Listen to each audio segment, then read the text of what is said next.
In the early hours of the 31st of July 1917, outside the town of Ypres in Flanders, men filed up muddy trenches towards the front lines. Within minutes, and under the cover of gunfire, they would launch a huge offensive to capture a series of ridges from which German artillery had shattered the town for 3 years. Sat atop that final ridge was the little-known village of Passchendaele. In this video, using veteran accounts and previously unseen footage, we'll follow one group on one day who fought and in many cases fell across these infamous battlefields. By mid-1917, the trench lines of the Western Front had been relatively static for more than 2 years, during which time millions of men had lost their lives.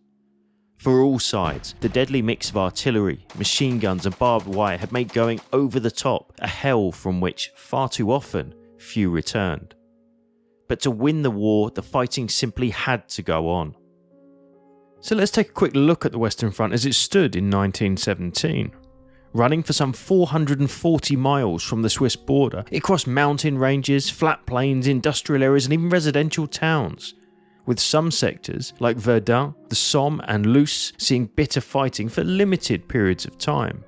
Others still were relatively quiet, but our focus for today, the infamous Ypres salient close to the northern end of the Western Front on the English Channel, was always busy and always deadly. So why was that? Well, really it stemmed from 1914. When the Germans had launched their Schlieffen plan through Belgium in August of that year, they'd intended to capture the entirety of Belgium and descend on France from the north. And they very nearly succeeded. In fact, around 90% of Belgium had been occupied and only a few small towns remained in Belgian hands. The most significant of which was right here, Ypres. Known to soldiers at the time as Ypres or Wipers, it was also an important link to the Allied-held Channel ports, and so, for practical and political reasons, it had to be held. The problem was its location. We can think of Ypres geographically a bit like this. Imagine dropping a pebble into a pond. The resulting effects are ripples radiating out from the centre. Well, in these terms, Ypres was the pebble, and the ripples radiating out to the north, east and south are ridges of high ground, namely the Pilkum, Broodsind and Passchendaele ridges. Well, we say high ground, really there were little more than shallow rises, but enough to give the occupier a clear view down into the low ground around Ypres itself. From 1915 onwards, the occupiers of that real estate were the Germans. That meant that in order to protect Ypres from capture, the British had to occupy low ground and remain overlooked by German guns which could fire down into the salient at will. By the spring of 1917, and desperate to avoid yet another winter of being shelled at leisure, a decision was made. Advance and capture those ridges, hence Passchendaele. More properly called the Third Battle of Ypres, its objectives were broadly as stated, but added to that, in the case of a major breakthrough, the goal of capturing an important rail hub and German bases further up the coast were included. It was an ambitious goal, destined never to be met, but perhaps more limited ones could be. So who would be doing the attacking? More than 100 battalions, each numbering, on paper, around 1,000 men, would go over the top on Z Day, set for the 31st of July. But for this video, we'll follow the fortunes of just one group, the men of the 1st Battalion Hertfordshire Regiment. Captured in this incredible film in 1917, which remained unseen for a century, it gives a fascinating glimpse into the lives of these men, many of whom would fight in the battle to come. Known as the Herts Guards due to their early war service with the famous Guards Brigade, they were in fact a territorial unit, part-time pre-war soldiers who took part in summer training camps and drilled in local village and town halls at weekends. They'd arrived on the Western Front way back in November 1914 and were by now a highly experienced body of troops. Their ranks were also filled with characters. Let's meet a few. Their commanding officer, 40-year-old Lieutenant Colonel Frank Page, was well regarded by all ranks, not as a typical senior officer, but as a man who led by example. He had been with the battalion for the entire war and already had received 2 Distinguished Service Orders for bravery in action. Next is Reverend Edgar Popham, a clergyman by trade. He ran all the same risks as the men, except he did it unarmed. He was loved by the men of the regiment and had more than once shown his personal courage in action. Amongst the senior non-commissioned officers was Company Quartermaster Sergeant Gordon Fisher from the Hertfordshire town of St Albans. He was an experienced soldier and was by 1917 responsible for the supply of rations and munitions reaching the men. Next was Bill Taylor, 26 years old, a quiet, unassuming man who had been a gardener before the war. He had already received a military medal on the Somme for saving several wounded men in no man's land. Amongst the newer arrivals were 26-year-old Private Percy Buck. He'd been a printer before the war and had not immediately volunteered to serve overseas in August 1914, probably because his son Cyril was 1 day old when war was declared. Nevertheless, by 1916 he was at the front with his comrades and ready to do his bit. Two final men shared a birthday on what turned out to be the opening day of the attack. 19-year-old Harold Martin, a single man who was yet to see battle, and Private John William Goodwin, an insurance salesman for the Prudential Company. He too was born on the 31st July but was significantly older.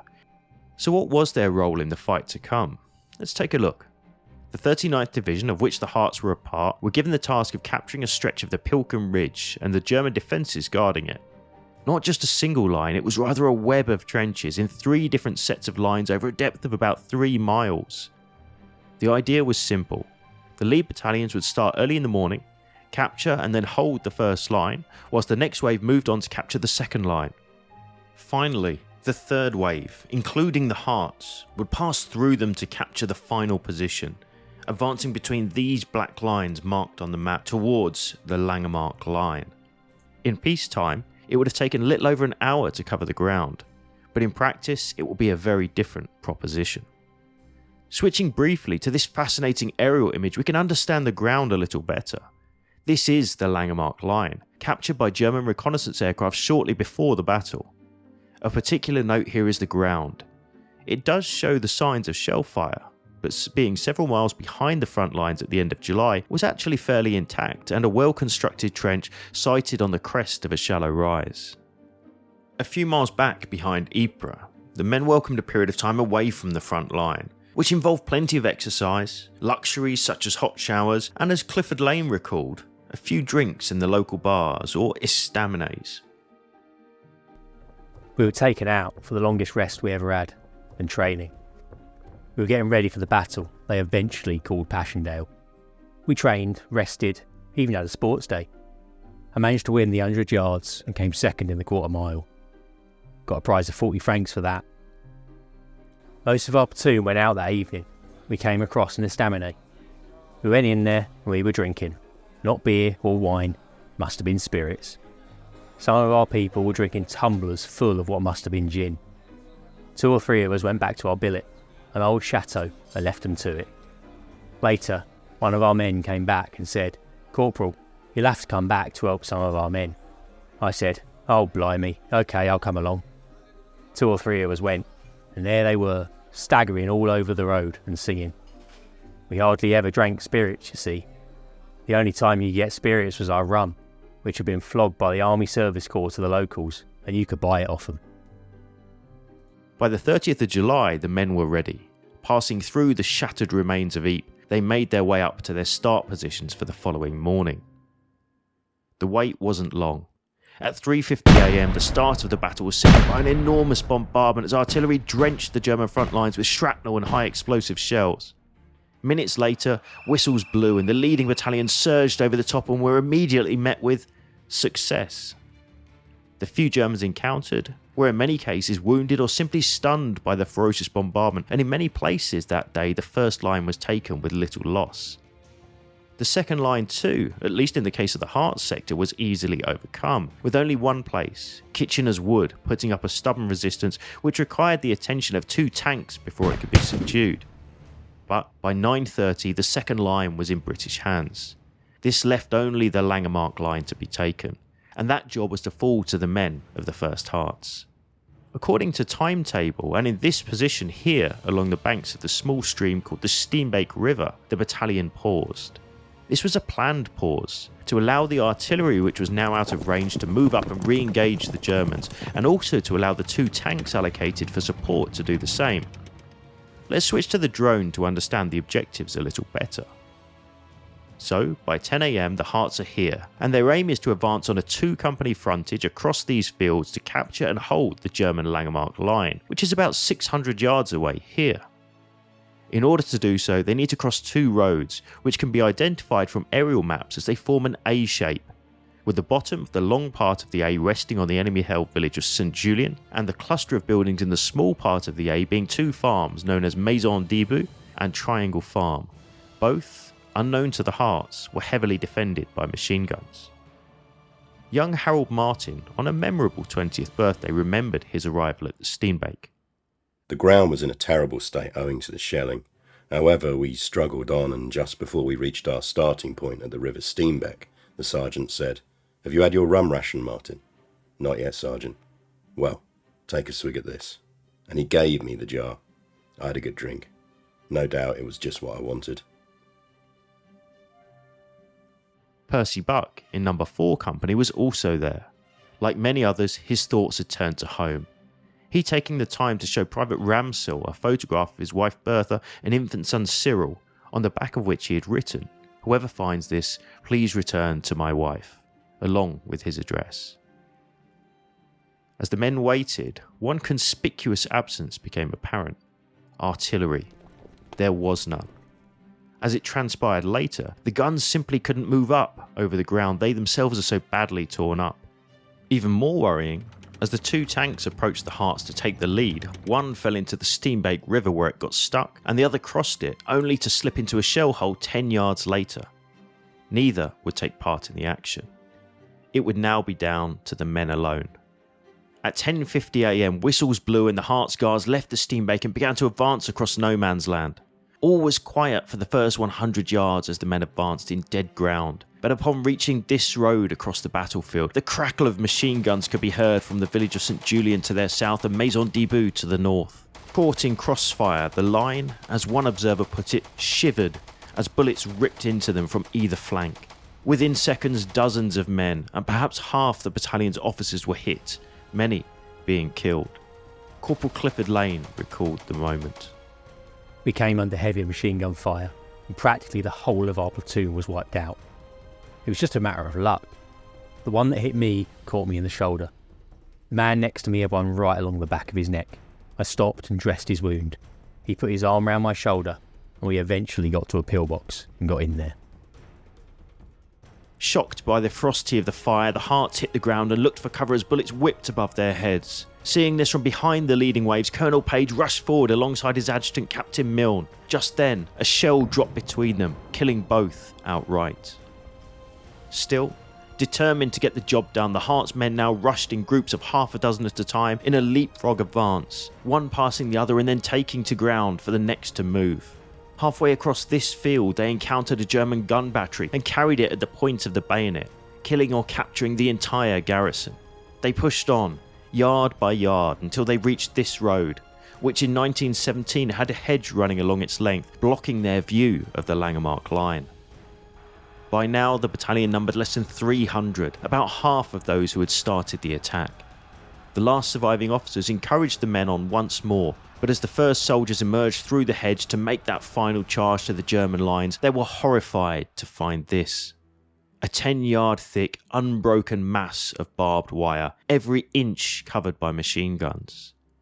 Incredibly, men still attempted the impossible, charging through one gap in the wire which turned out to be a trap. All but one man, the last of the 20 officers who had started that day, were hit by machine gun fire trained on it. It was clear that the objective was unattainable. As it later transpired, the first two lines had been so easily captured because the Germans had received news of the impending attack and withdrawn much of their strength to their third line.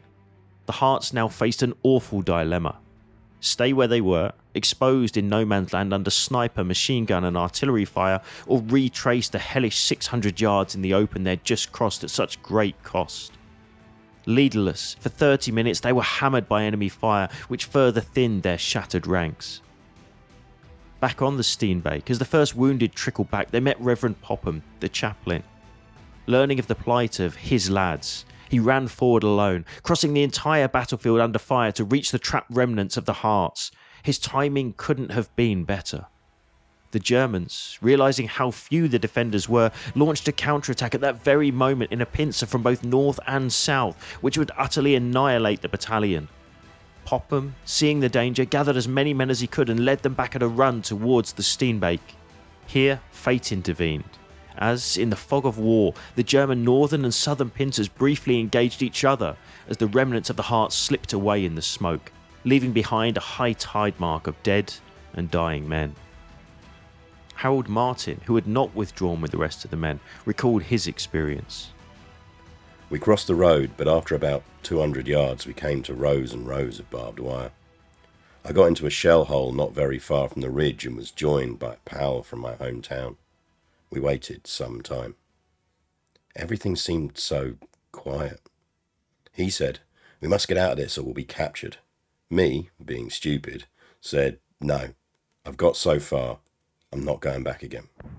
He stayed some time and then, as I was still stubborn, he went. How long I hung on, I don't know, but at last, not seeing anyone, I decided to retrace my steps. Back I went over the road again and up 2 fields. I was fired on, but luck was with me, and I found the Cambridgeshires digging in. 2 men still unwounded at this time were Private John Goodwin and Corporal Bill Taylor, who had already had several close calls that day. Goodwin, to the south, had volunteered to take his Lewis gun and hold off the southern pincer as long as possible to allow his mates to get back, whilst Bill Taylor had done the same in the north. Both knew that they would not be coming back. As the remnants of the shattered Hearts, a pitiful handful of perhaps 60, crossed back to the Steenbeek from where they had started less than 2 hours before, the scale of the tragedy became clear. Harold Martin and Clifford Lane were lucky. Both being wounded, they made it back to the river. Others were less so. Every single officer and more than 75% of the men were left behind, either killed, wounded or captured. Just one of those hundreds never to be seen again was Percy Buck, the printer's assistant who had thought of his family in this very spot before going over the top. Perhaps last to return that day was Bill Taylor, who, miraculously, having held off the northern counterattack, had managed to reach the Steenbeek. He carried with him a painful reminder, broken ribs from a piece of shrapnel which had hit him in the chest and lodged in the wallet of his family photos he carried with him. He kept it for the rest of his life. John Goodwin wasn't so fortunate. His body was found several months later, still in the corner of the field where he had last been seen, weapon in hand. The scale of the loss of the Hearts at St Julian can perhaps best be summed up by Gordon Fisher, who, arriving with the rations for the battalion at this bunker, met the brigade commander. There were 4 company quartermaster sergeants, myself and 3 others, and we decided between us that 2 of us would go forward and try and find the battalion. One would stay with the rations, and the other would try to find brigade headquarters to get some indication as to where the battalion might be. We tossed up for different jobs and it fell to my lot to have to find brigade headquarters, so I set off. There was the most tremendous bombardment going on all the while. After a long time I found brigade headquarters. They were in an underground concrete German pillbox just in front of Saint-Julien. I went down the stairs, saluted the brigadier, told him where I was, explained the position and said, "Could you give me any instructions, sir, that would help me find the battalion?" He just stood and looked at me. We were both standing on the steps and the pillbox was rocking like a boat in a rough sea with explosions. After a while he said, "I'm sorry, Quarters, there isn't any Hertfordshire Regiment." In the days that followed, the news of what happened to the Hearts filtered home. In the town of Hitchin, Mrs. Bertha Buck received only the news that her husband Percy was missing in action. That way it stayed, until one morning several months later she received this incredible letter, postmarked Geneva, Switzerland. I beg to enclose a postcard which I took from a British soldier at St. Julian in Flanders. He was holding the card in his hand, and as I learned later on, the finder was asked to return it to his wife. I, wishing to fulfill the last will of the dead comrade, send it to you, with the request to forward it to his wife. The address is written on it. He fell on the 31st of July or the 1st of August near St. Julian.